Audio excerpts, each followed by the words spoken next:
My name is Peter Brinsden. Until recently I was medical director of Bourne Hall Clinic in Cambridge, England, where IVF really started.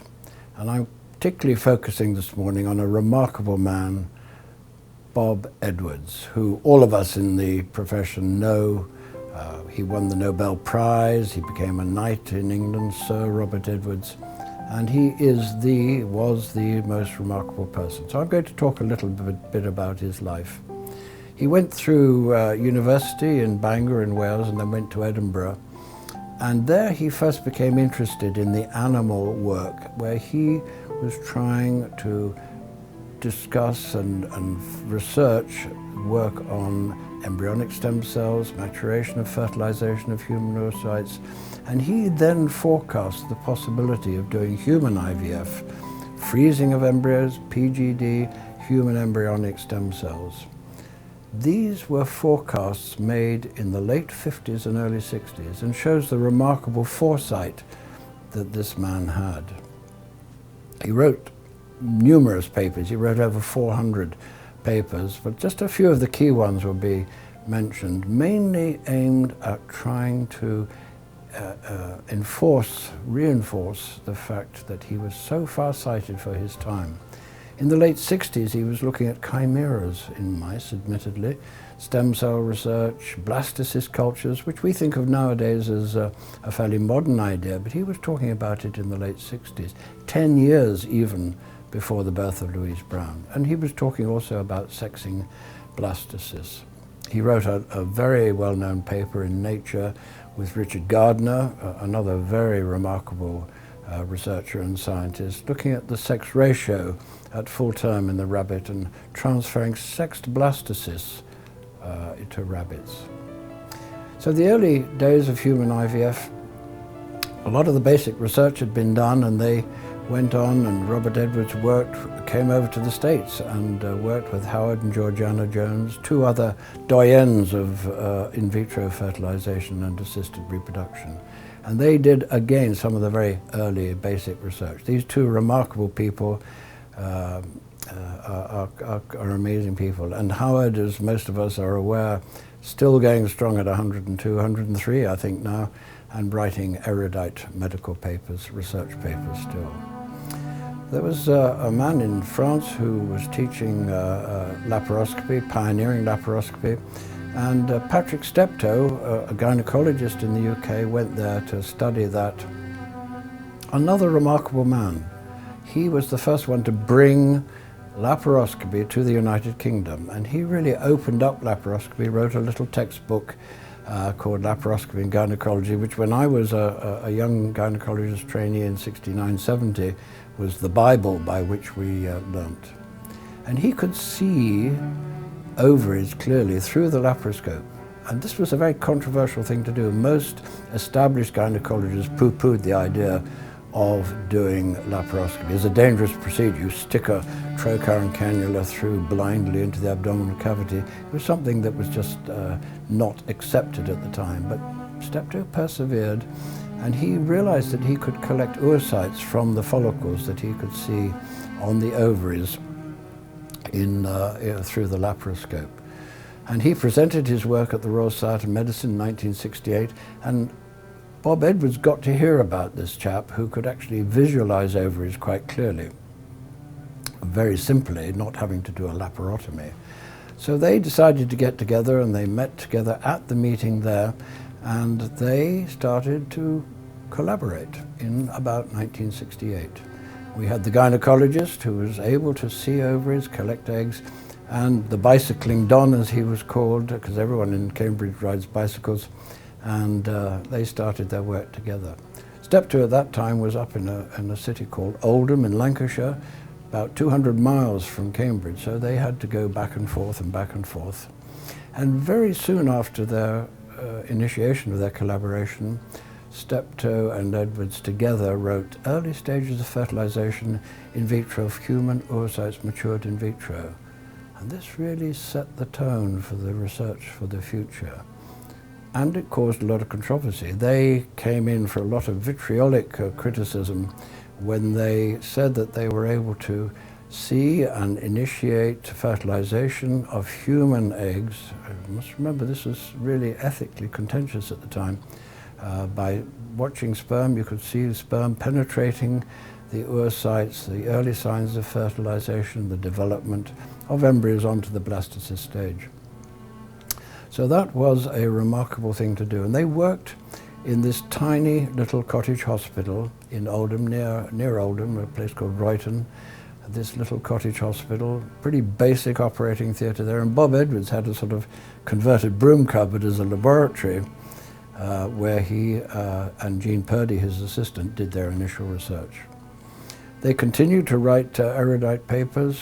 Blastocysts we think of as a modern idea, but they were talking about culturing embryos to blastocyst stage at that time. Other publications, these are just a few of the very key publications that came through. They worked together. There were, of course, other people around the world working, and in particular in Australia, Carl Wood and John Leeton. They had the probable first human pregnancy, but unfortunately it was only a biochemical pregnancy. Steptoe and Edwards in '76 announced the first clinical IVF pregnancy, but unfortunately it turned out to be a ectopic pregnancy. And that was after about 70 odd embryo transfers which had failed. And they published that in The Lancet in 1976. And they continued in spite of all their failures. 102 failed embryo transfers before they achieved their first ongoing pregnancy.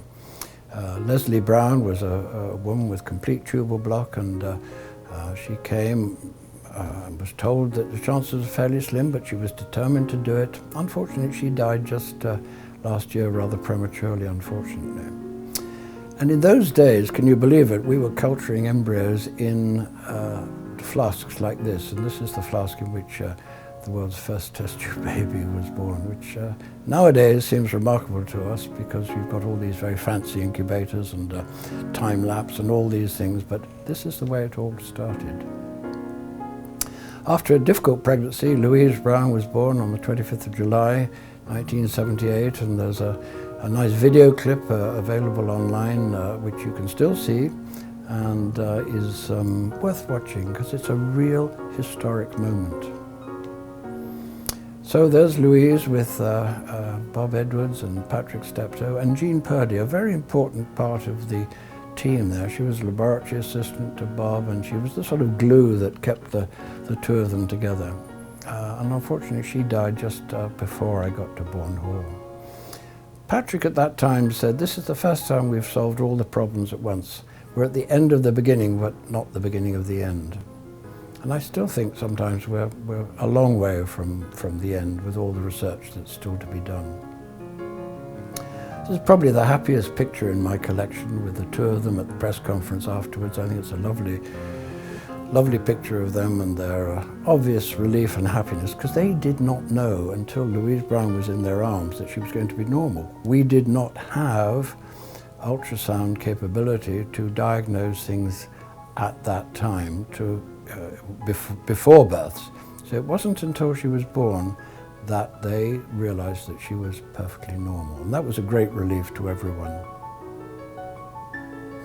Of course, the birth of Louise Brown caused a huge amount of interest all over the world. There were headlines everywhere, particularly in England, of course, where it was a world first. And Time magazine, Newsweek had these remarkable things. And it was really considered to be a sensational event at that time. You can see from the front cover of Time, you know, that Michelangelo type effect of the creation of human life in vitro. They came in for a lot of criticism, particularly, of course, from the Vatican, an event which can have very grave consequences for humanity. Others, James Watson even, of Watson Crick fame, dabbling with infanticide. He, as you'll hear, he actually apologized later on for being so critical. He came to visit us at Bourne Hall. Here he is in my study, and he came and said, we walked around Bourne Hall and he saw what was going on, and nearly 4 or 5 million babies had been born at that time, and he said, "Bob, I'm sorry, I got it wrong for being so critical." And I thought that was noble of him at the time. Various Anglican people said it was morally wrong, but eventually, having had a lot of criticism and adverse publicity from their peers, Steptoe and Edwards presented their work at my Royal College, the Royal College of Obstetricians and Gynecologists in London, 1978. And they received a standing ovation at the time when they presented. And they'd never, ever happened before in the whole history. We're pretty straightforward lot. We don't get very emotional, but this was a very emotional meeting. And the same happened at ASRM, or as it was then, the American Fertility Society. The hall was absolutely packed out into the corridors, and they also received a standing ovation. So finally, after all these years of criticism and adverse comment, they had recognition from their peers. And I think that must have been an amazing time for them both. And it's very nicely recorded in this book called A Matter of Life, which you can still buy. I get copies and I buy them, I give them to my friends around the world. And it's well worth reading, anyone who's interested in the history of the start of our specialty. And Bob Edwards later, after Patrick Steptoe died, wrote this very nice little book, Life Before Birth. So shortly after that, a few months later, Alistair MacDonald was born from the same team, the world's second IVF baby and the first boy. And we see Louise and Alistair there, and they still visit us on a regular basis at Bourne Hall.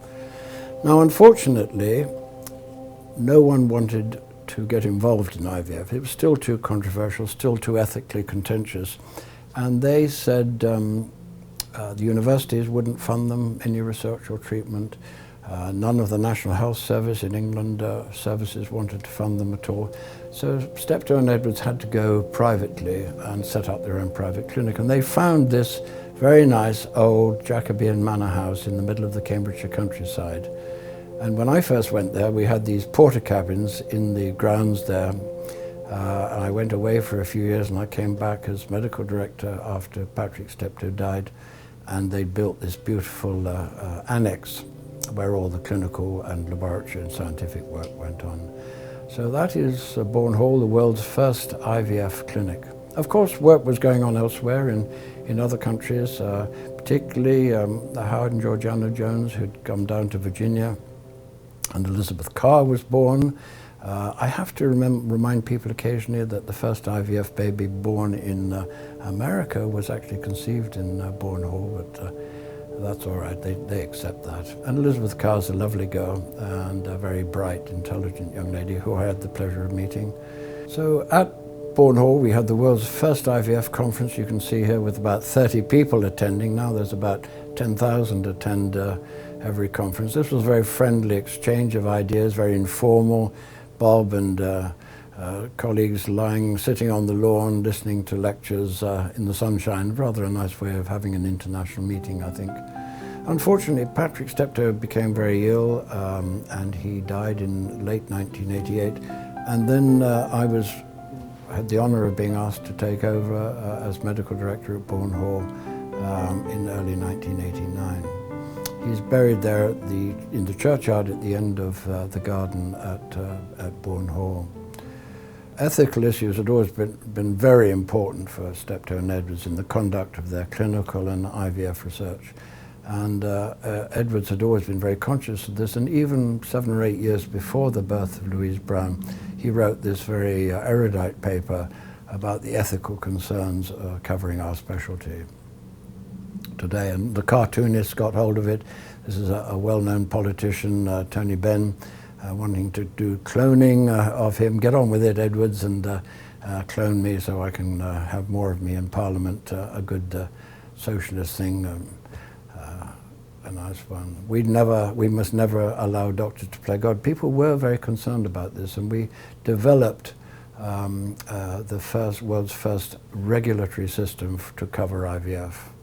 Bob Edwards, when asked about cloning, classically, a typical Bobism, as I call it, said, "I've never met anyone worth cloning anyway." So, and I think that was a wonderful, it typifies the sort of the sharpness and the mind of the man. They were honored. They had many, many honors given to them, and I'll show you some more later on. Unfortunately, most of them came at the very end of both Patrick's life and later on of Bob's life, and we'll mention a few of them in a minute. Bob Edwards, quite remarkably, was publishing right up until the very end of his life. At the age of 80, he was still publishing the most remarkable papers, a lot of them over my head as a simple clinician. And he had a memorial edition of his publication, Reproductive Biomedicine Online, doing a lot of reviewing of what his personal interests were, particularly going into things like embryonic stem cells and how these could be used in the future, forecasting way ahead of his time again.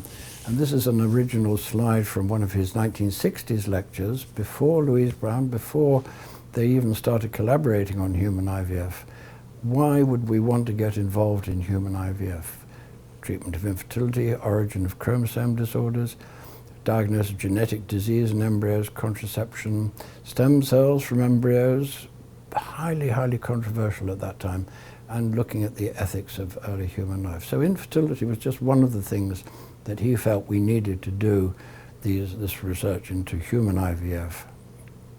A very nice paper by Martin Johnson, Lines, and I'm not going to go into all the details, but they're all there published in RBM Online on how Bob was forecasting years and years before they actually came into effect the route which, or routes which IVF might take to a better human life and help people to have babies. Quite remarkable. Genetics, epigenetics, and gene silencing in mammalian human embryos. Writing this at 80 years of age was just, I think, amazing.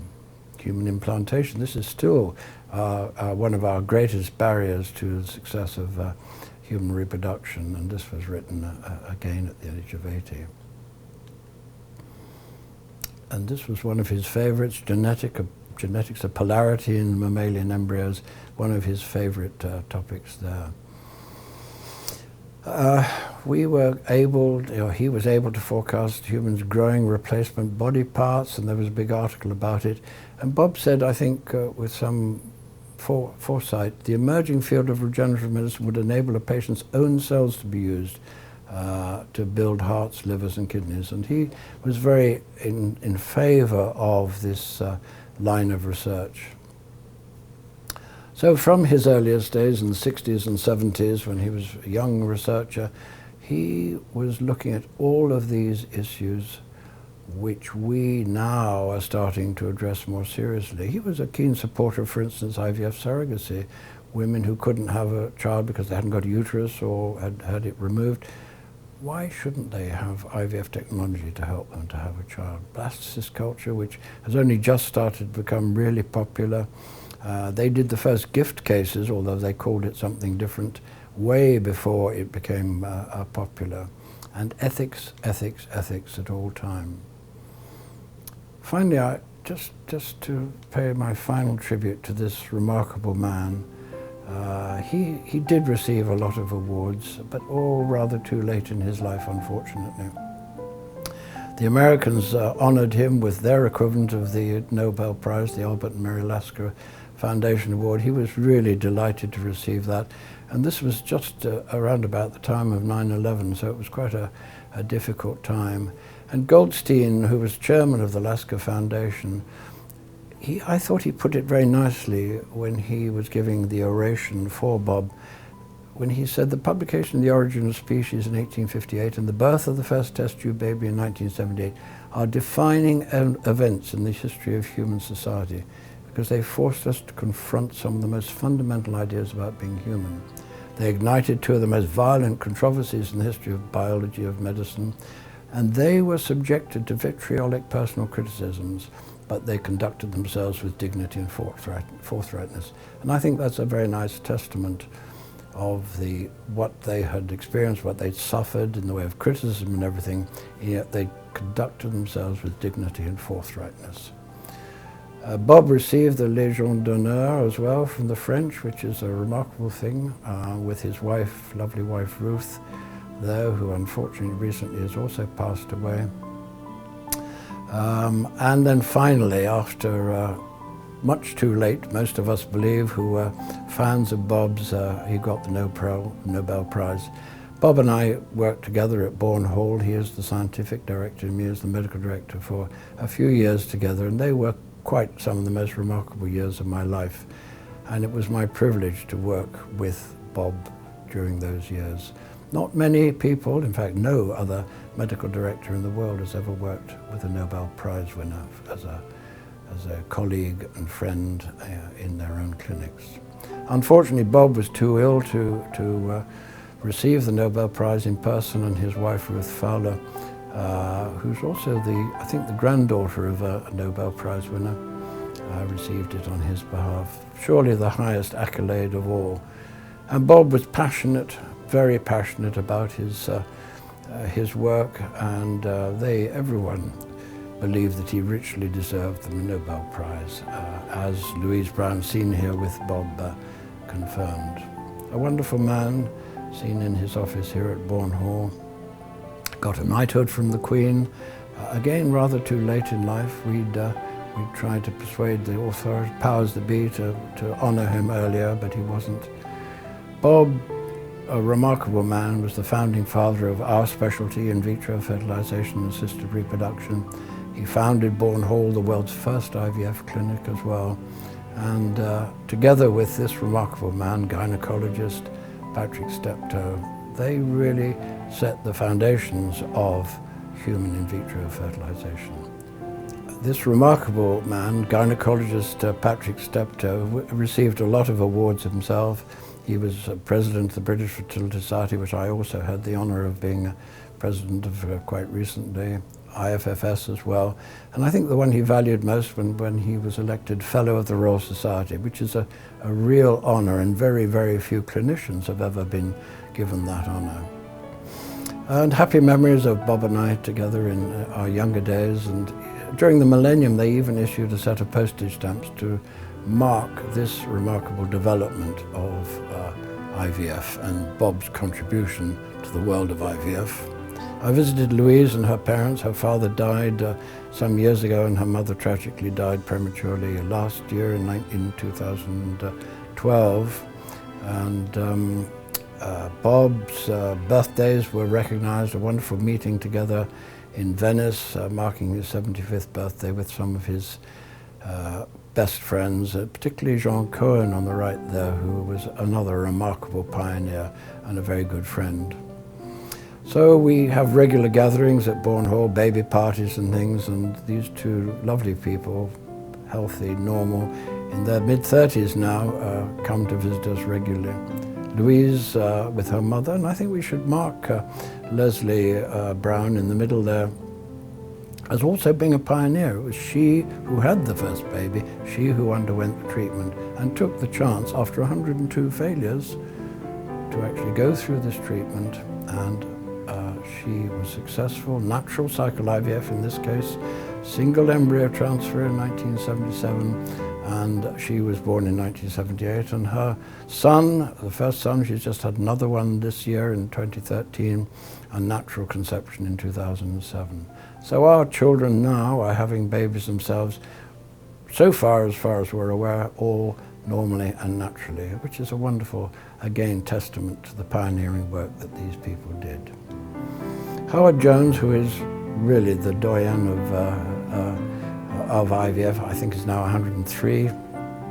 I said earlier he's working, still goes into work almost every day, and he's writing. I read a paper of his just last week, just recently published, and he's been a real tower of support to me personally. But he said, and I think this is a very nice tribute to Bob as well, there cannot be the slightest doubt that it was he, Bob, who had the notion that in vitro fertilization in the human was possible in spite of previous failures. Perhaps the greatest lesson was the demonstration of the power of intimate collaboration of basic and clinical science in the betterment of the human condition. And I think that's a good tribute. Unfortunately, he tragically died in the 11th of April 2011. He had been unwell for a number of months or even years before then. And a nice picture. He loved seeing all the children that had been born as a result of these treatments. And in his Nobel Prize citation, the committee said his achievements have made it possible to treat infertility, a medical condition afflicting a large proportion of humanity, including more than 10% of all couples worldwide. So this is one of our baby parties, about 1,000 babies there to celebrate Louise's 25th birthday, a few years ago now. But the remarkable pioneering work which these two did, of course others around the world did as well, but my passion and my interest is in the remarkable life of Bob and of course Patrick Steptoe as well. More than 5 million babies have probably been born around the world as a result of the pioneering techniques of them and of course others around the world. So we thank you, we thank Bob for all he's done for so many people, and I'd like you to celebrate also the life of this remarkable man who tragically passed away not so long ago.